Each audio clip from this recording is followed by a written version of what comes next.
안녕하세요. 작가와 문학에 대해 소개하는 써니지입니다. 유익하시다면 구독과 좋아요 눌러주세요.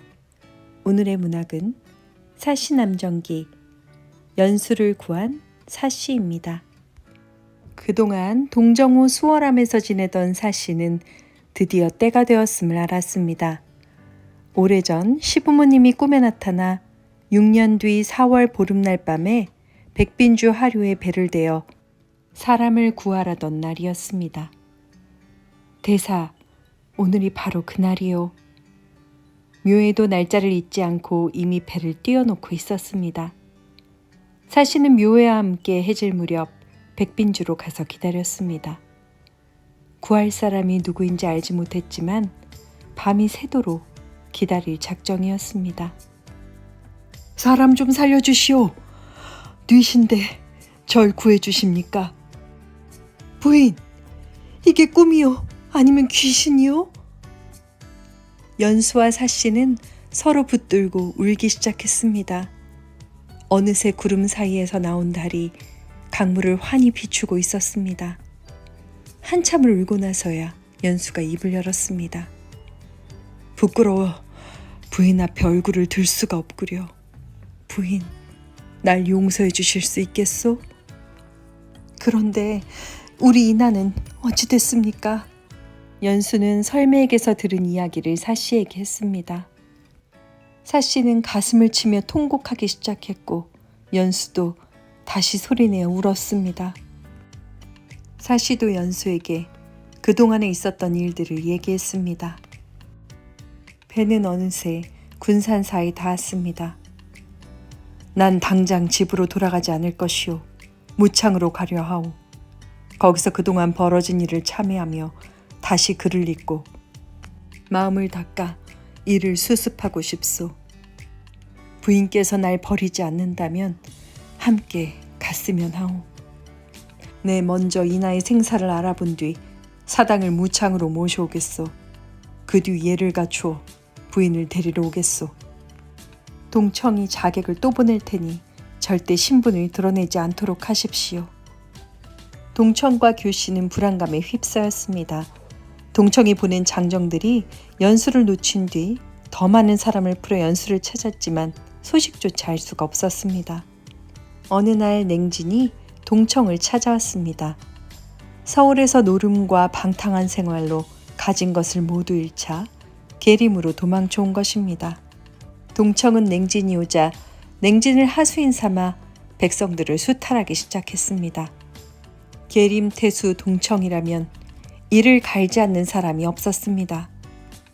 하지만 아무도 말을 할 수가 없었던 게 동청 뒤에는 최고의 권력자 엄숭이 있다는 것을 잘 알았기 때문입니다. 교씨는 동청의 아내로 온갖 호사를 누리며 살았습니다. 하지만 언제부턴지 아들 봉추가 시름시름 앓기 시작하다가 끝내 죽고 말았습니다.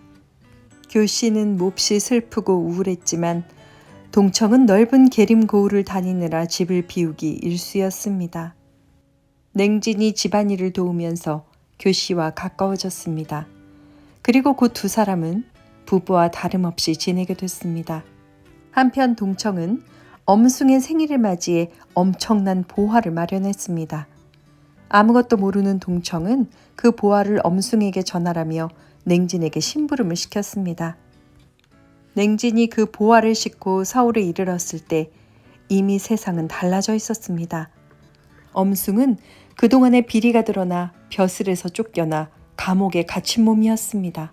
냉진은 자기가 살 궁리를 했습니다. 그리고 냉진은 대궐로 가서 신문고를 울렸습니다. 전 본디 북방 사람으로 잠시 계림을 다녀왔습니다. 계림태수 동창이 백성들을 괴롭힐 뿐만 아니라 지나가는 사람들의 재물까지 빼앗았습니다. 황제는 이 사실을 알고 크게 노했습니다. 마침내 동청은 목숨을 잃고 그동안 빼앗은 재산은 나라에서 거두어 갔습니다. 그 식솔들은 관비가 되었습니다. 냉진은 관가의 값을 치르고 관비가 된 교씨를 샀습니다. 그리고 산동으로 가서 함께 살기로 하고 길을 떠났습니다. 산동으로 가는 길에 냉지는 기분이 너무 좋아 교씨와 술을 많이 마셨습니다.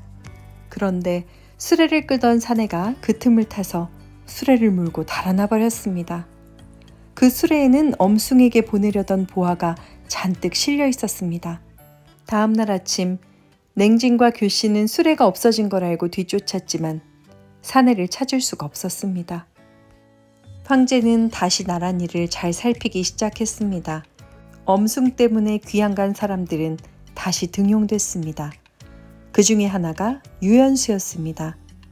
황제는 유연수에게 이부시랑이라는 벼슬을 내렸습니다. 황제는 또 다가오는 과거에 대해 특별히 명령을 내렸습니다. 이번 과거를 통해 정직한 선비를 뽑으라고요. 이때 사씨의 남동생 사희랑이 과거를 보러 서울로 왔습니다. 희랑은 사씨가 장사로 떠났다는 소식을 듣고 발만 동동 구르고 있었습니다. 희랑은 과거를 마치자 두억이 다시 서울로 왔다는 소식을 듣고 그 집을 찾아갔습니다.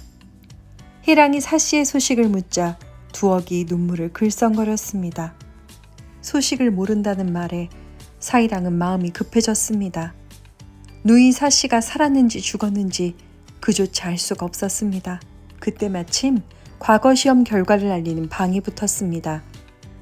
희랑은 강서지방 남창에 추관이 되었습니다. 희랑은 더없이 기뻤습니다. 남창은 장사형과 가까운 곳이기 때문입니다.